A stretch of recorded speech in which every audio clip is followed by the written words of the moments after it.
Salut les amis et bienvenue sur cette nouvelle vidéo. Aujourd'hui, je vais aborder un autre sujet. C'est vrai que je l'ai déjà fait ici il y a quelques jours, mais j'ai choisi de revenir dessus parce que c'est très important vu la quantité massive des messages que je reçois par rapport à ce thème. Il est question d'aborder les 5 types de préavis que l'ambassade généralement vous donne lorsque vous avez déposé vos dossiers pour demander le visa pour étudier du côté de l'Italie. Et je vais par la suite vous dire comment vous allez faire pour pouvoir résoudre ce problème de préavis.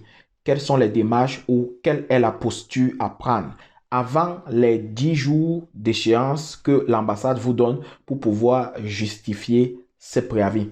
On se retrouve juste derrière pour en parler sereinement et tranquillement les amis.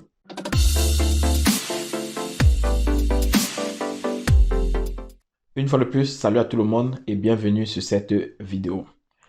J'ai dit, on va aborder le sujet sur les types de préavis donnés généralement par l'ambassade qui causent énormément de problèmes. Et je vais également vous dire comment vous allez faire pour vous en sortir avec ces préavis et pouvoir obtenir votre visa pour l'Italie. Je parle ici des étudiants particulièrement. C'est à eux qu'on remet généralement un préavis pour pouvoir se faire justifier. Sur cette chaîne, nous parlons des procédures pour voyager pour l'Italie, surtout des étudiants. Nous abordons également les sujets pour les visas tourisme, affaires et regroupement familial. Il y a beaucoup de vidéos que je vais publier en ce qui concerne ces 3 derniers thèmes.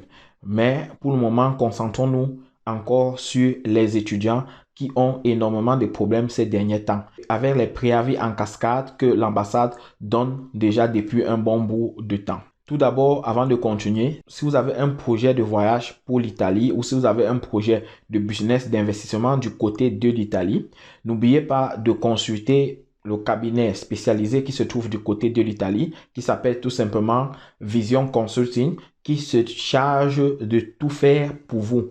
Vous n'avez qu'à expliquer ce que vous attendez de Vision Consulting et ils vont vous donner toutes les informations nécessaires pour pouvoir effectuer votre projet du côté de l'Italie. Revenons à notre sujet.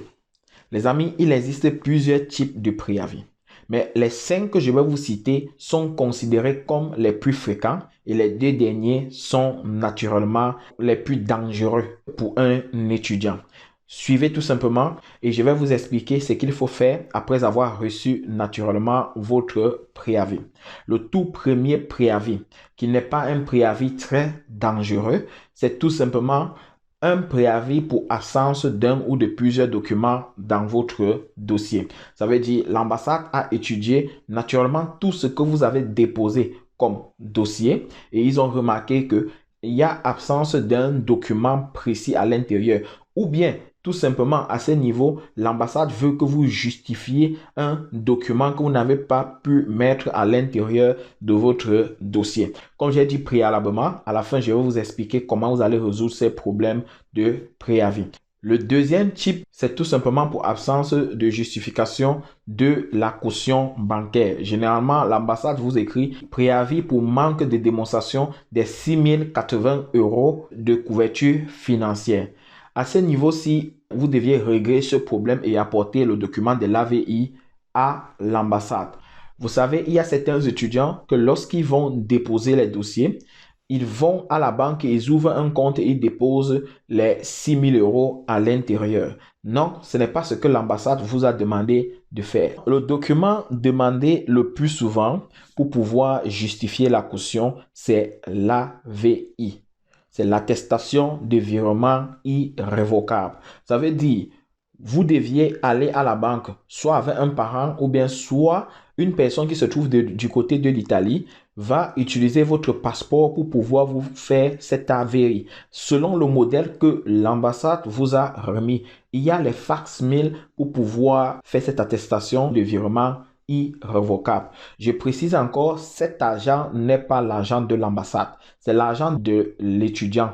C'est tout simplement pour démontrer que l'enfant va recevoir une certaine somme par mois pour pouvoir subvenir à ses besoins en Italie pendant 13 mois. Si je ne me trompe pas, la somme doit être dans les 413 euros par mois. Donc, la totalité de cette somme va donner un montant de 6 000 euros environ.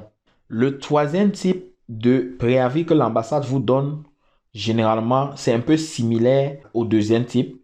L'ambassade parle ici tout simplement d'incapacité des ressources financières ou bien insuffisance de ressources financières pour pouvoir séjourner sur le territoire italien. Ce n'est pas la même chose que le deuxième préavis. Ici, vous avez bien déposé votre caution, mais il s'avère que votre garant n'a pas pu être convaincant. Vous savez, la note dit, le garant de l'étudiant doit être soit en Italie, soit dans son pays de provenance. Ça veut dire, si je viens du Cameroun, je dois avoir mon garant soit au Cameroun, soit en Italie. Si je viens du Sénégal, je vais avoir mon garant soit au Sénégal, soit en Italie. Ça permet tout simplement à l'ambassade de pouvoir avoir main mise sur le garant en cas de problème. Donc, ceux qui reçoivent généralement ce document, ce sont les gens qui ont eu des garants dans d'autres pays, par exemple, comme la France, les États-Unis, la Turquie, la Belgique. L'ambassade ne va pas prendre en considération ce garant. Il va vous dire que c'est insuffisant. Parce que s'il y a un cas demain, l'ambassade n'ira pas vers les États-Unis pour pouvoir chercher votre garant. Or, si votre garant est du côté de l'Italie, ils savent comment entrer directement en contact avec votre garant. S'il est dans votre pays de provenance, ils savent également comment faire pour entrer directement en contact avec votre garant. Il peut aussi s'avérer que votre garant a donné des documents et qu'il y a absence d'un ou de plusieurs documents à l'intérieur. Je m'explique. Je vous ai dit, en ce qui concerne le garant, j'ai fait une vidéo pour dire le garant doit, s'il a un travail, fournir son contrat de travail, fournir également ses 6 derniers bulletins de paye, fournir ses documents personnels, c'est-à-dire permis de séjour s'il est en Italie, carte d'identité italienne. Si la personne a un compte fourni, vous pouvez ajouter son relevé bancaire. Mais s'il n'y a pas de l'argent dans le compte bancaire, ça ne sert à rien d'aller fournir un compte bancaire qui n'y a rien à l'intérieur. Les bulletins de paye seuls suffisent pour pouvoir justifier vos revenus. Et si la personne est à son propre compte et n'a pas de bulletin de paye, à ce moment, c'est où les relevés bancaires vont intervenir. N'allez pas vous créer les problèmes. Si votre parent ou si la personne qui vous prend en charge a déjà des bulletins de paye et un contrat de travail, c'est largement suffisant pour justifier qu'il peut vous prendre en charge, les amis. Le plus souvent, c'est vous-même les étudiants qui créez vos problèmes. Je m'explique. Il y a des étudiants qui sont allés demander même à leur garant de leur fournir le stato di famiglia pour ceux qui sont du côté de l'Italie. Lorsque vous fournissez déjà le stato di famiglia, l'ambassade va se pencher dessus. C'est un document que l'ambassade ne vous a pas demandé. L'ambassade vous a demandé tout simplement les pièces d'identité de votre garant, ses justificatifs de revenus. Ici, je vous explique que soit vous mettez les bulletins de paye plus les relevés bancaires, s'il y a quelque chose dans le compte bancaire, s'il y a de l'argent à l'intérieur. Mais s'il n'y a pas de l'argent à l'intérieur, rien que ces bulletins de paye suffisent. Donc, l'ambassade n'est pas là pour savoir si votre garant a des enfants ou s'il a d'autres enfants dehors. Ils ne veulent pas savoir combien de personnes il y a chez lui. L'ambassade ne vous a jamais demandé cela. Le troisième type de préavis que l'ambassade peut vous donner, c'est risque migratoire. Lorsque l'ambassade vous fournit ce préavis, il y a 2 possibilités généralement qui encouragent l'ambassade à vous envoyer ce document. Soit vous êtes âgé et que l'ambassade juge que vous êtes une personne que vous allez en aventure. Si dans le cas contraire, vous n'êtes pas âgé, soit vous n'avez pas convaincu le jour de votre entretien. Je vous ai prévenu dans mes vidéos depuis l'an dernier ce que l'ambassade devait faire, l'entretien consulaire pour pouvoir juger vos capacités linguistiques avant de vous donner le visa. C'est ça qui prouve que vous avez appris la langue italienne et ça démontre que vous avez eu dignement votre diplôme de langue. Si vous allez le jour de votre entretien, vous n'arrivez pas à vous exprimer ou vous faites beaucoup d'erreurs, l'ambassade juge que vous n'allez pas en Italie vraiment pour étudier et en ce moment, il vous donne un motif de risque migratoire. J'ai un cas de jeune homme qui a 21 ans et on lui a donné ce motif de risque migratoire. Ça veut dire tout simplement le jour où il est allé s'exprimer, il a fait son entretien, il a commis énormément d'erreurs. Il n'arrivait pas à très bien se faire comprendre et à se faire entendre par celui qui lui faisait l'interview. Et à ce moment, on va vous donner un préavis de risque migratoire. On considère que vous êtes un aventurier.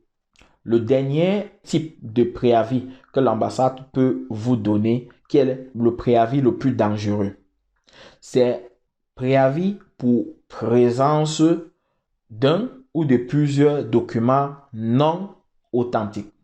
Lorsque l'ambassade détecte déjà à l'intérieur qu'il y a un document non authentique, ils vont vous notifier. Ce motif de préavis, jusqu'à l'heure actuelle, n'a pas véritablement de remède par rapport aux 4 autres types de préavis que je vous ai cités. Lorsque l'ambassade vous dit présence de documents non authentiques, c'est une manière douce de vous dire que vous avez fait du faux, qu'il y a un faux document à l'intérieur de votre dossier. En ce qui me concerne principalement, je conseille généralement de ne même pas répondre. Parce que si vous répondez en sachant corps et âme que vous avez mis un faux document, l'ambassade va vous coller un 3 ou 5 ans pour que vous ne puissiez plus demander le visa pour accéder sur le territoire Schengen. Donc, si vous savez corps et âme que vous avez introduit un document non authentique, entre guillemets, pour dire faux document à l'intérieur, je vous déconseille d'écrire à l'ambassade pour chercher à vous justifier parce que vous savez naturellement que vous avez mis ce document à l'intérieur. Si et seulement si vous êtes convaincu que vous n'avez pas de document faux à l'intérieur, prenez un avocat. Mais si vous savez que vous avez mis un faux document à l'intérieur, que vous allez fabriquer un faux bulletin de paye, un faux compte bancaire, une fausse attestation, un faux document, les amis, restez tranquille, attendez tout simplement votre passeport sans votre visa. Et l'année suivante, vous repréparez vos dossiers pour aller demander votre visa. Mais si vous savez corps et âme qu'il n'y a pas de faux documents à l'intérieur, si vous pouvez justifier et prouver par A plus B, écrivez à l'ambassade ou prenez un avocat et vous vous justifiez. À ce qui concerne les 4 premiers types de préavis que j'ai cités, qu'est-ce que vous avez à faire? Vous pouvez tout simplement rédiger une lettre à l'ambassadeur pour pouvoir vous justifier et obtenir tout simplement votre visa. Pour ceux qui avaient manque de documents ou bien on avait précisé qu'il y a absence d'un document précis à l'intérieur, fournissez tout simplement ce document et vous aurez votre visa.